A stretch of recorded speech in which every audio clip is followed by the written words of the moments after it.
Langsung saja kita mulai. Assalamualaikum warahmatullahi wabarakatuh.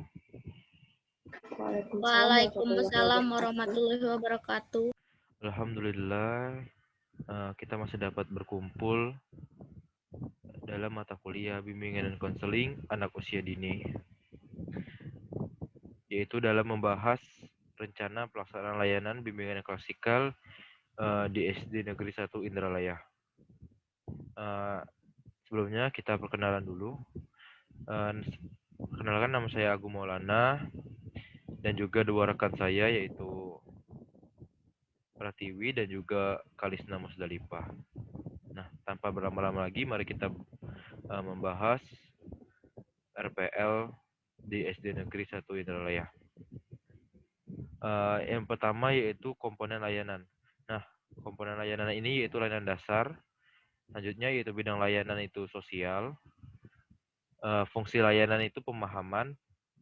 Nah, tujuannya agar peserta didik mampu memahami tentang bullying, bahaya perilaku bullying, serta berani melawan tindakan bullying. Topiknya sendiri yaitu stop bullying.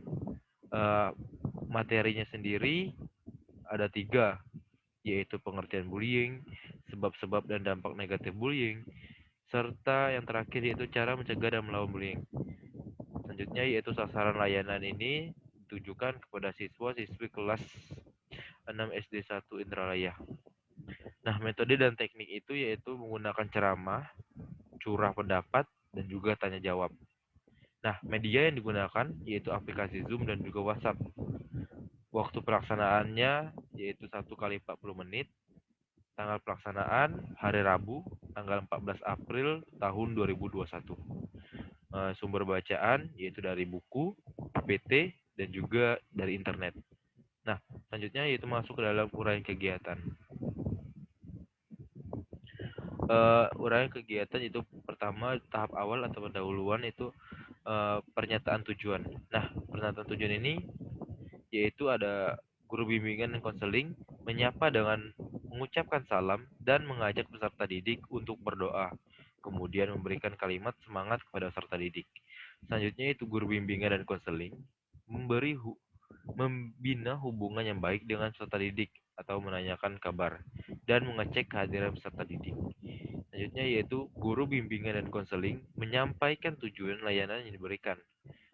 Yang terakhir yaitu guru bimbingan dan konseling mengajak peserta didik terlibat aktif dalam kegiatan layanan.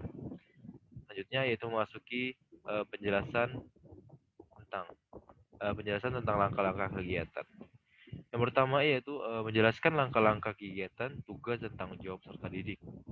Selanjutnya yaitu menyampaikan kontrak layanan atau kesepakatan layanan.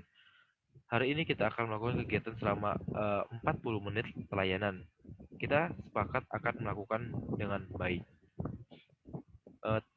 Selanjutnya yaitu memasuki mengarahkan kegiatan atau konsolidasi. Guru bimbingan dan konseling memberikan penjelasan tentang topik yang akan diberikan. Selanjutnya yaitu tahap peralihan atau transisi. Nah, transisi ini terbagi 3, yaitu pertama, guru bimbingan dan konseling menanyakan kesiapan peserta didik dan melaksanakan kegiatan. Selanjutnya yaitu guru bimbingan dan konseling memberikan kesempatan bertanya kepada setiap peserta didik tentang hal yang belum dipahami. Selanjutnya itu guru bimbingan dan konseling menjelaskan kembali secara singkat tentang tugas dan tanggung jawab peserta didik dalam melakukan layanan. Nah, masuki selanjutnya yaitu kedua adalah tahap inti atau kerja. Di tahap inti ini ada proses kegiatan yang dialami peserta didik dalam suatu kegiatan bimbingan berdasarkan teknik tertentu atau eksperimentasi. Nah, dalam eksperimentasi ini itu terdapat siswa mendengarkan dan mengamati secara aktif layanan diberikan. Selanjutnya yaitu peserta didik diminta mengamati fenomena bullying dapat melalui pengalaman pribadi atau fenomena yang sering terlihat. Selanjutnya itu guru bimbingan dan konseling menanyakan kepada peserta didik apakah masih ada yang mengalami hambatan dan memberantas perilaku bullying? Selanjutnya itu peserta didik diminta memberikan jawaban secara pribadi kepada peserta didik yang lain. Yang terakhir yaitu masing-masing peserta didik diminta memberikan masukan atau ide bagaimana cara dilakukan agar mampu memberantas bullying ini sendiri. Selanjutnya yaitu masuk ke dalam pengungkapan perasaan, pemikiran, dan pengalaman tentang apa yang terjadi dalam bimbingan refleksi. Itu ada 3, yaitu refleksi identifikasi, yaitu bagaimana perasaan masing-masing peserta didik setelah melakukan bimbingan klasikal, apakah peserta didik berperan aktif. Yang kedua yaitu refleksi analis. Nah, ini adalah apakah peserta didik membuat rencana agar dapat memberantas tindakan perilaku bullying agar baik. Yang terakhir yaitu refleksi generalisasi, yaitu bagaimana langkah-langkah yang harus dilakukan untuk mengantisipasi ketidakmampuan proses pemberantasan tindak perilaku bullying sendiri. Mungkin akan dilanjutkan oleh saudara Kalisna. Pada saudara Kalisna, silakan. Baiklah, yang ketiga itu tahap pengakhiran, yaitu menutup kegiatan. Di tahap pengakhiran ini, pertama, peserta didik menyimpulkan hasil kegiatan. Kedua, peserta didik merefleksi kegiatan dengan mengungkapkan kemanfaatan dan kebermaknaan kegiatan secara lisan. Yang ketiga, guru bimbingan konseling memberi penguatan dan rencana tindak lanjut. Yang keempat, guru bimbingan dan konseling menutup kegiatan layanan dengan mengajak peserta didik bersyukur atau berdoa dan mengakhiri dengan salam. Yaitu lanjut ke bagian evaluasi. Di bagian evaluasi ini yang pertama ada evaluasi proses. Di evaluasi proses, guru bimbingan dan konseling melakukan evaluasi dengan memperhatikan proses yang terjadi, yaitu yang pertama, mengamati sikap atau antusias peserta didik dalam mengikuti kegiatan. Yang kedua, melakukan refleksi hasil. Setiap peserta didik menuliskan di kertas yang telah disiapkan. Yang ketiga, mengamati cara peserta didik dalam menyampaikan pendapat dan bertanya. Nah, yang kedua, evaluasi hasil. Pada evaluasi hasil ini, yaitu evaluasi setelah mengikuti bimbingan dan konseling. Yang pertama, mengajukan pertanyaan untuk mengungkapkan pengalaman konseli atau peserta didik dalam bimbingan klasikal. Yang kedua, mengamati perubahan perilaku peserta didik setelah dilakukan bimbingan klasikal. Dan yang terakhir, konseli atau peserta didik mengisi instrumen penilaian dari guru bimbingan dan konseling atau konselor. Nah, untuk rancangan pelaksanaan layanan ini ada lampiran-lampiran. Yang pertama, uraian materi, dan yang kedua, instrumen penilaian. Pada lampiran yang pertama, tolong ke bawah, Kong. Pada lampiran yang pertama, yaitu uraian materi, yang berjudul Stop Bullying. Yang pertama, pengertian bullying. Bullying adalah salah satu bentuk dari perilaku agresi dengan kekuatan dominan pada perilaku yang dilakukan secara berulang-ulang dengan tujuan mengganggu anak lain atau korban yang lebih lemah darinya. Nah, pada bullying ini ada jenis-jenisnya. Menurut Barbara Calderoso tahun 2006, pada halaman 47 sampai 50, jenis-jenis bullying ini terdapat 4 jenis. Yang pertama, bullying secara verbal. Kedua, bullying secara fisik. Yang ketiga, bullying secara relasional atau sosial. Yang keempat, bullying elektronik atau cyber. Nah, perilaku bullying ini muncul ada sebab-sebabnya. Yang pertama itu yang pertama itu bullying terjadi karena tradisi turun-menurun dari senior.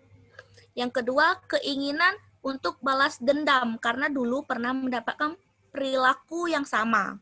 Yang ketiga, perasaan ingin menunjukkan kekuasaan atau kekuatan.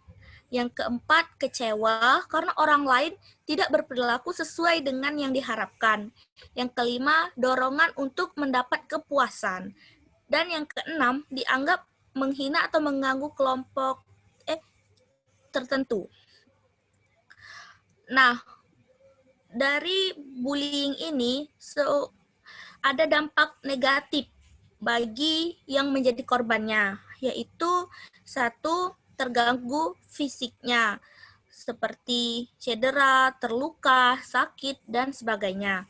Yang kedua, tertekan psikisnya atau kejiwaannya, seperti takut, cemas, rasa tidak nyaman, resah, tertekan, dan gejala tertekan psikis lainnya.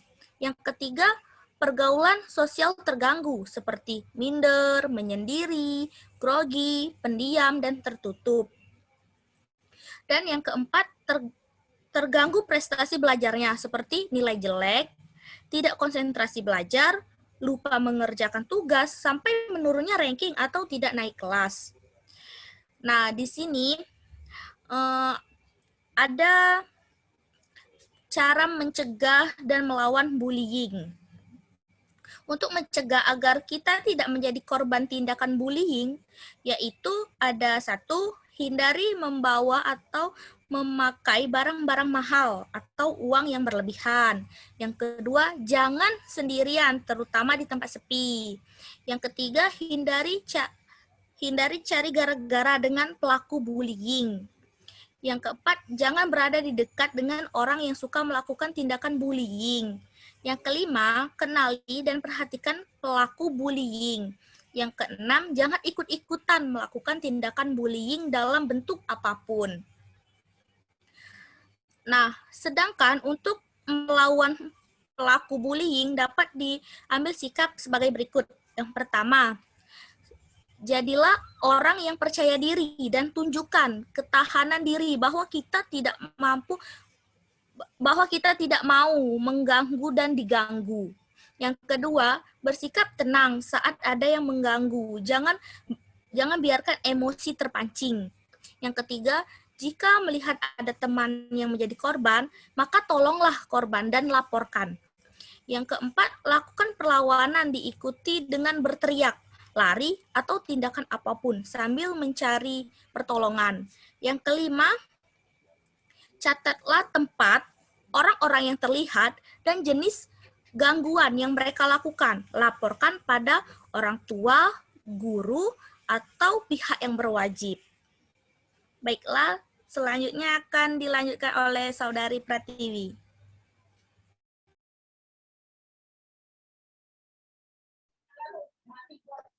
Terima kasih kepada Saudari Kalisna. Selanjutnya saya akan menjelaskan tentang lapisan 2, yaitu instrumen penilaian atau lembar kerja siswa, di mana instrumen penilaian hasil ini terdiri dari pengetahuan atau understanding. Untuk pengetahuan ini berfungsi sebagai peserta didik mengingat kembali materi-materi atau uraian materi yang telah disampaikan oleh guru bimbingan dan konseling. Yang kedua yaitu sikap atau perasaan positif atau comfortable. Di sini peserta didik diminta untuk memberikan checklist atau cek pada kolom setuju ataupun tidak setuju yang telah dibuat oleh guru bimbingan konseling yang terdiri dari 4 pernyataan. Pertama, saya merasa senang menerima materi layanan bimbingan dan konseling tentang bullying. Jadi, peserta didik tersebut diminta untuk menceklis apakah mereka setuju ataupun tidak setuju sampai kepada pernyataan yang keempat. Selanjutnya yang ketiga yaitu keterampilan atau action, di mana fungsi keterampilan ini adalah untuk meningkatkan keterampilan siswa tersebut. Bagaimana cara pengalaman siswa tersebut, apakah pernah membuli orang lain ataupun tidak. Selanjutnya yaitu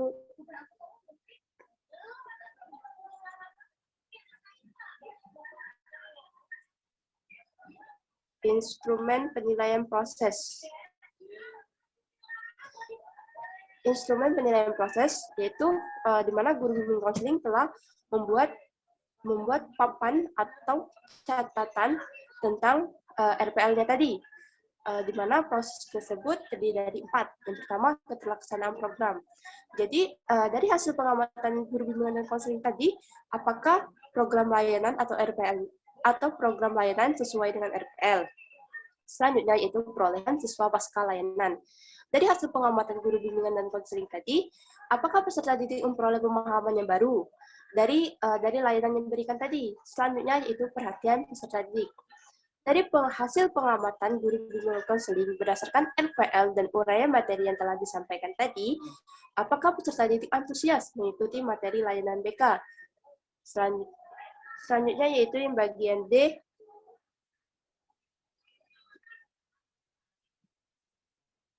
kesesuaian program. Dari hasil pengamatan guru bimbingan dan konseling tadi, apakah program disusun dengan kebutuhan peserta didik, materi layanan sesuai kebutuhan peserta didik.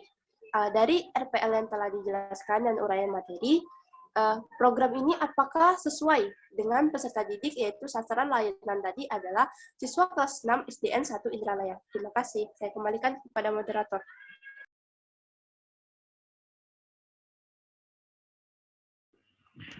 Terima kasih kepada Saudari Kalisna Musdalifah dan juga Pratiwi yang telah membahas tentang rencana pelayanan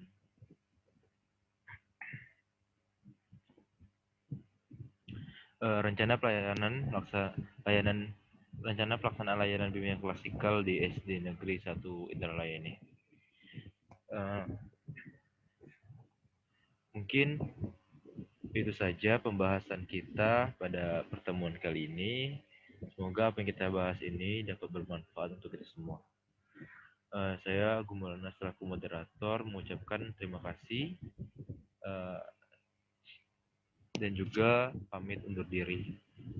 Saya ucapkan Assalamualaikum warahmatullahi wabarakatuh. Waalaikumsalam warahmatullahi wabarakatuh. Terima kasih.